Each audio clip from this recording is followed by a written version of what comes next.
El discípulo. Revista para la educación cristiana transformadora.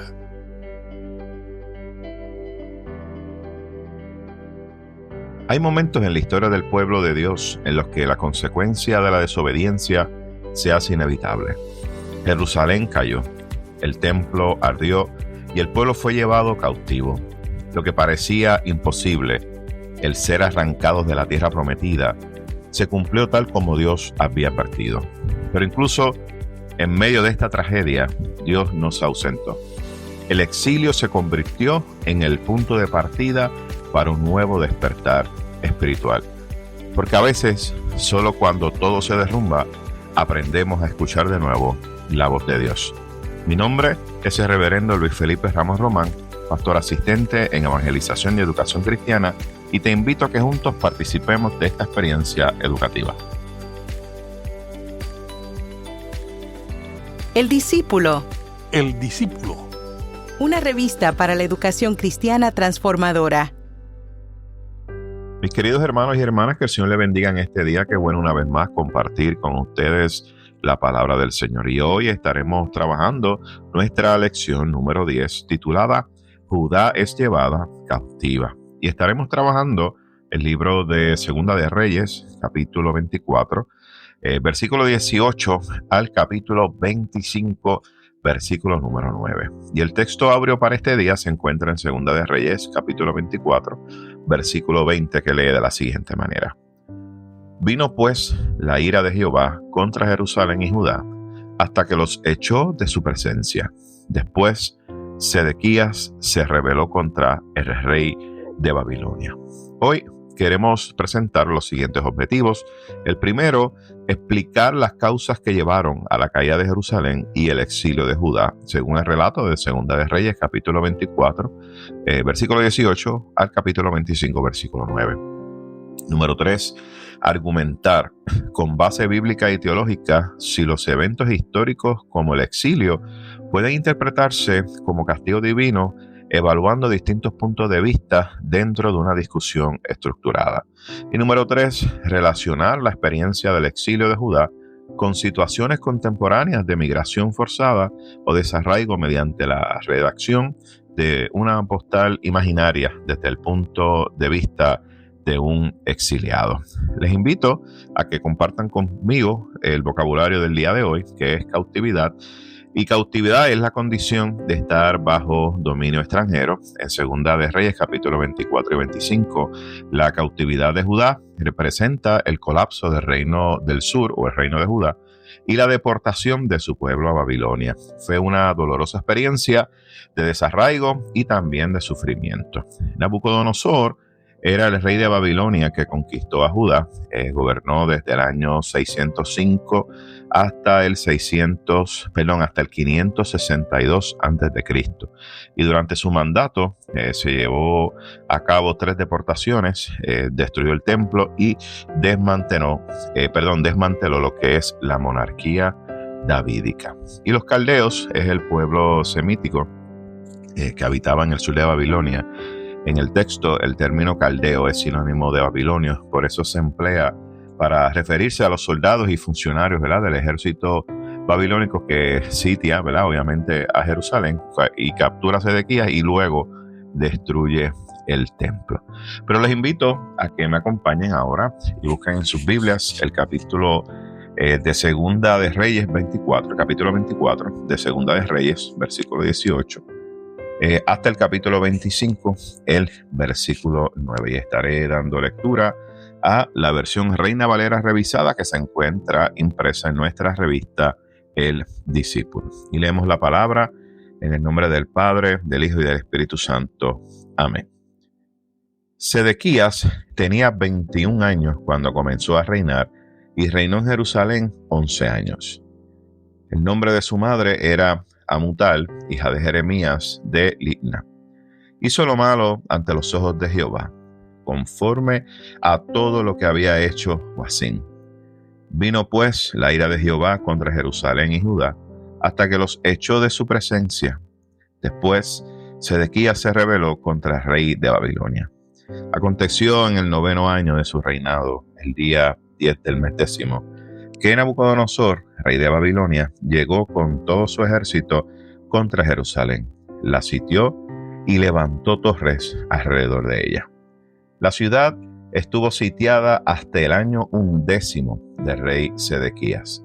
A los 9 días del cuarto mes arreció el hambre de la ciudad, y cuando el pueblo de la tierra no tenía ya nada que comer, abrieron una brecha en el muro de la ciudad. Y aunque los caldeos la tenían rodeada, todos los hombres de guerra huyeron durante la noche por el camino de la puerta que estaba entre los dos muros, junto a los huertos del rey. El rey se fue por el camino de Arabá, pero el ejército de los caldeos lo siguió y lo apresó en las llanuras de Jericó. Tras haber dispersado todo su ejército, preso pues el rey, lo llevaron a Ribla ante el rey de Babilonia y dictaron sentencia contra él. Degollaron a los hijos de Sedequías en presencia suya, y a él le sacaron los ojos, lo ataron con cadenas y lo llevaron a Babilonia. En el mes quinto, a los 7 días del mes, en el año 19 de Nabucodonosor, rey de Babilonia, llegó a Jerusalén Nabuzaradán, capitán de la guardia, siervo del rey de Babilonia. Incendió la casa de Jehová, la casa del rey y todas las casas de Jerusalén, y también prendió fuego a todas las casas de los príncipes. Le pedimos al Señor que así nos dirija a través de esta experiencia en esta oración. Señor, te pedimos que nos ayudes a través del estudio de esta palabra, para que podamos profundizar en ella y que puedas tú hablarnos a través de la misma. Te pedimos que te glorifiques de manera poderosa y bendice a mis hermanos y hermanas que a través de estos medios, Señor, oh Dios, escucha la misma y permite que esta palabra nos confronte y sobre todas las cosas nos haga entender la necesidad que tenemos de ti. Te lo pedimos todo en el nombre de tu amado Jesucristo. Amén, amén y amén. Bueno, mis queridos hermanos, nos encontramos aquí frente a una lección que nos transporta a un momento muy doloroso dentro, ¿verdad?, de la historia de Judá. Y estamos hablando de la caída de Jerusalén y el inicio o el comienzo, ¿verdad?, del exilio. Aquí vemos al templo, que esto era, miren, orgullo nacional del pueblo de Dios, y ciertamente el templo también como símbolo de esa presencia divina, donde él mismo en esta historia nos presenta que fue destruido por completo. Y aquí el texto también nos presenta que ese linaje o esa monarquía davídica, aquí la vemos que llega a su fin con la muerte de los hijos de Sedequías ante su presencia. Pero detrás de todo este desastre militar y político hay una verdad que está oculta, es una verdad espiritual. Y fue que el exilio fue a consecuencia de una larga historia de desobediencia, de una larga historia de idolatría y también de un orgullo altivo por parte de los líderes del pueblo de Israel, de los líderes religiosos y del mismo pueblo. Pero en medio de todo este escenario, vemos a un Dios que en medio de esta situación y en su soberanía, utilizó esta derrota para producir una renovación espiritual en el pueblo de él, allí en Israel. Así que esta historia que estamos leyendo en el día de hoy, no solo nos habla de lo que es el juicio de Dios, sino también de la fidelidad de Dios, que aún en medio del exilio, Dios continuó acompañando a su pueblo. Y esta es la historia real que hay detrás de esto. A pesar de la infidelidad del pueblo, por muchos años, en medio de la altivez de su corazón, del orgullo, de haberle dado la espalda al Señor, el Señor obviamente se mantuvo fiel, pero todos sabemos que cada acción nuestra tiene consecuencias. Y la acción, la consecuencia de la acción de la desobediencia, de alejarse del corazón de Dios, de no seguir los mandamientos del Señor, de hacer lo malo ante el Señor, ciertamente la consecuencia fue una destrucción completa de lo que ellos más, vamos a decirlo así, amaban o se sentían orgullosos, que era esta ciudad majestuosa de Israel, el templo, el palacio y todo lo demás. Ahora, vayamos al análisis de la Escritura. Vemos aquí el reinado de Sedequías, ¿verdad? En estos versículos 18 y 20 del capítulo 24. Aquí vemos el reinado de Ezequías y vemos una rebelión final, ¿verdad? Como habíamos dicho, Sedequías fue el último rey de Judá. Tenía aproximadamente unos 21 años cuando comenzó a reinar y su reinado duró unos 11 años. Estamos hablando que más o menos a los 32 años fue que terminó su reinado. Su mamá se llamaba Amutal y era también, ¿verdad?, la madre del rey Joacim, la cual resalta, ¿verdad?, esa continuidad de este linaje que había prácticamente se había alejado, ¿verdad?, de las enseñanzas de Dios. Y el texto aquí nos señala lo siguiente, y es que el rey Sedequías hizo lo malo ante los ojos de Jehová. Y esto ciertamente es una frase que lo que demuestra es esa tragedia moral, ¿verdad?, del reino. Y a pesar de la historia que estaba ocurriendo y de las advertencias proféticas de los diferentes hombres que Dios levantó en ese tiempo, vemos que este rey, que es nuevo, joven, siguió los mismos caminos de sus predecesores, caminos donde se alejaban del corazón de Dios. Entonces, en medio de todo este escenario donde este rey, Sedequías, sigue los caminos de sus predecesores, donde se aparta de Jehová, ¿verdad? No piensa en el pueblo, el orgullo lo ciega, viene y surge una rebelión de parte de él en contra del imperio babilónico y de su ejército. Y vemos aquí que esta acción de Sedequías no simplemente fue una acción política, sino se convierte en el espejo de lo que es su arrogancia. Así que esto es un acto de arrogancia, una arrogancia grandísima, una arrogancia espiritual. Porque si algo el profeta Jeremías había hecho, era que le había anunciado al pueblo que tenían que aceptar lo que iba a ocurrir de Babilonia, ¿verdad? De que aceptaran ese imperio babilónico para que obviamente no los resistieran. Y lo tenían que ver, lo tenían que aceptar como una disciplina del Señor. Pero Sedequías, en vez de seguir el consejo del profeta Jeremías, vemos que comenzó a elegir lo que era la resistencia. Así que comenzó a resistir. Y ahí ciertamente vemos la arrogancia del rey Sedequías, demostrando que tenía una confianza, vamos a decirle, una confianza en su poder humano, en su capacidad humana. Y ciertamente sabemos, ¿verdad?, que en medio de esa realidad que sucedió al no ser obediente al Señor, pues lamentablemente su orgullo lo llevó a la tumba, o perdón, mejor dicho, llevó a la tumba a sus hijos y lo llevó a él al castigo.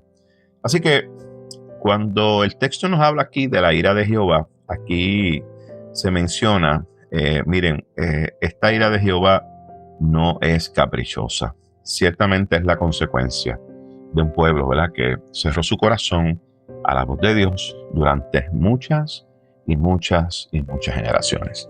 Pero vayamos entonces al capítulo 25, los versículos 1 al 3, donde vemos que la ciudad fue sitiada por el ejército babilónico. Así que vemos aquí que el rey Nabucodonosor pidió, ¿verdad?, o dio instrucciones que el ejército de él rodeara la ciudad de Jerusalén. Mira, y esto fue por casi 2 años. Y esto provocó un periodo de hambre, un periodo de mucha desesperación y ciertamente de desintegración social. Dice el versículo número 3 que arreció el hambre y el pueblo ya no tenía más nada que comer. Y esta imagen pienso que no es solamente física, sino también de una realidad espiritual que estaba teniendo el pueblo. Ciertamente el hambre representa lo que es el vacío espiritual, el vacío moral y esa falta de fe, ¿verdad?, que estaba, consumiendo al pueblo de Judá.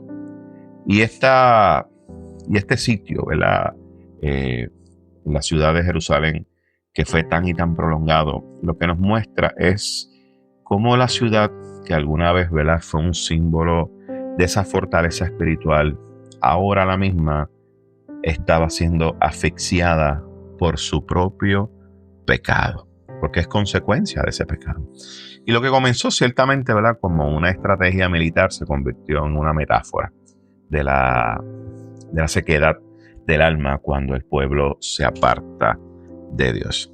Pero veamos al capítulo 25, los versículos 4 al 7. Aquí nos presenta que en medio de este sitio que había, se abrió una brecha en el muro. Y Sedequías decide huir con sus hombres bajo la oscuridad y intenta escapar de lo que estaba allí sucediendo. Así que abandona al pueblo en medio de esta realidad, escapa por su vida, y ciertamente esto refleja de su liderato cuán frágil era él mismo. Estamos hablando de una fragilidad de liderazgo porque no confió en Dios, no le hizo caso a Dios. Y en lugar ciertamente de clamar por misericordia, el rey lo que eligió fue salvarse a sí mismo. Pero entonces, dice el texto bíblico, que los caldeos lo alcanzaron, lo atraparon y lo llevaron ante Nabucodonosor. Y el versículo número 7 es un versículo difícil, es un versículo horrible, porque la realidad es que marca uno de esos momentos más trágicos de la Biblia, donde vemos que los hijos del rey Sedequías fueron degollados ante su presencia. Y luego que él presencia esto, le sacan los ojos. Así que lo último que ve Sedequías es la muerte de toda su descendencia. Y esta escena ciertamente es profundamente simbólica. El rey, que fue espiritualmente ciego, termina físicamente ciego. Y con él, la monarquía davídica llegó a su fin. Así que esta mutilación que tiene Sedequías no solamente es un castigo, sino que vemos el mismo como una metáfora del estado espiritual de una nación que había perdido su visión profética. Pero vayamos a los versículos 8 y 9 del capítulo 25. Aquí nos presentan la destrucción de Jerusalén y del templo. Y nos presenta que en el mes quinto llega este capitán de la guardia del rey llamado Nabuzaradán. Y allí llega a cumplir la orden del rey de Babilonia. ¿Y qué hace? Pues miren, prende en fuego toda Jerusalén. Y nos dice el texto que quemó lo que es la casa de Jehová, quemó lo que era la casa del rey y todas las casas de Jerusalén. Así que vemos una destrucción triple: el templo, el palacio y la ciudad. Y esto ciertamente lo que representa es el colapso total de la vida religiosa, la vida política y social del pueblo. Sin embargo, usted y yo sabemos que el fuego también tiene otro sentido, y es ese sentido purificador. Y en la teología bíblica, el juicio de Dios no solamente destruye, sino también que purifica. Así que en el exilio es donde el pueblo va a entender que la presencia de Dios no se limita al templo, sino que habita en el corazón de todo aquel que le busque. Como dice el texto, el que le busca, le hallará. Por lo tanto, Dios no había desaparecido. Simplemente estaba rehaciendo a su pueblo desde las cenizas. Lo estaba levantando desde su momento más difícil. Y como Dios se especializa en levantarnos en medio de nuestras experiencias difíciles, esto es lo que estaba haciendo con el pueblo. A manera de reflexión teológica, pienso que este relato nos presenta una advertencia, pero a la misma vez un rayo de esperanza. Ciertamente muestra, ¿verdad?, cómo cuando hay una desobediencia continua, sostenida, pues lamentablemente tiene una gran consecuencia, y es que nos lleva al colapso, nos lleva a la caída. Pero también nos muestra un Dios que, a pesar de nuestra infidelidad, Dios no nos abandona. Ciertamente, nuestras acciones acarrean consecuencias y aún en medio de las consecuencias malas que podamos tener por nuestras acciones, Dios permanece fiel. Y el exilio se iba a convertir en esta escuela donde Israel iba a aprender a tener una fe mucho más profunda. ¿Cómo es esta fe? Se trata de una fe sin templo, una fe sin un rey, una fe sin tierra, pero una fe que está llena de esperanza. Y a partir de este evento que es trágico, vemos entonces unas nuevas formas de fidelidad. Y el texto nos dice que nacieron de ahí las sinagogas, salió ahí estas experiencias de la gente orando fuera del templo, la gente estudiando la Torá fuera del templo. Así que estaban convirtiéndose en una comunidad centrada en la palabra. Y lo que ciertamente fue destruido obviamente por el incendio, la gracia volvió eso, lo cambió en una semilla que produjo gran fruto. Y este mensaje que está detrás de esta lección nos habla ciertamente que la desobediencia y el orgullo espiritual pueden destruir lo que más valoramos. Pero Dios, incluso en medio de nuestras ruinas, sigue obrando. No olvidemos, mis amados hermanos, que cada crisis, cada exilio personal que usted y yo enfrentamos, ya sea una pérdida, ya sea una mudanza, ya sea una separación, ya sea un cambio que usted no espera, esto se puede convertir en un terreno de transformación, en un terreno donde Dios restaura. Y de igual manera, así como el pueblo de Dios, ¿verdad?, descubrió a un Dios en tierra extraña, nosotros también podemos hallarlo en medio de nuestro dolor, en medio de nuestra crisis. Porque Dios no está limitado en los templos. Dios jamás va a estar limitado a nuestras estructuras. Ciertamente la presencia de Dios habitará donde hay fe, donde hay humildad y donde hay obediencia. Esperamos, mis queridos hermanos, que esta lección nos lleve a cada uno de nosotros a confiar en Dios. Ciertamente en esos momentos donde todo parece que está perdido. Y que no olvidemos que después de un juicio siempre va a llegar la renovación. Les invito a que oremos en este día y me acompañen en esta oración. Soberano Dios, Señor nuestro, venimos ante ti y nos humillamos. Reconocemos nuestro pecado y reconocemos nuestra maldad. Sabemos, Señor, que muchas de las crisis que enfrentamos son productos de nuestras propias faltas. Y por eso hoy te pedimos que tengas misericordia de nosotros. Te pedimos que en medio de nuestro sequedal conviertas el mismo, Señor, en tierra que sea fértil, donde la semilla tuya florezca en nosotros y que las crisis nos permitan tener un nuevo comienzo en ti. Transfórmanos, Señor, tócanos, obra en nosotros, restáuranos para la gloria y honra de tu nombre. Te lo pedimos siempre, Señor, todo en el nombre de Jesús. Amén, amén y amén. Mis queridos hermanos, que el Señor les bendiga y esperamos estar con ustedes la próxima semana. Gracias por escuchar El Discípulo. Revista para la Educación Cristiana Transformadora.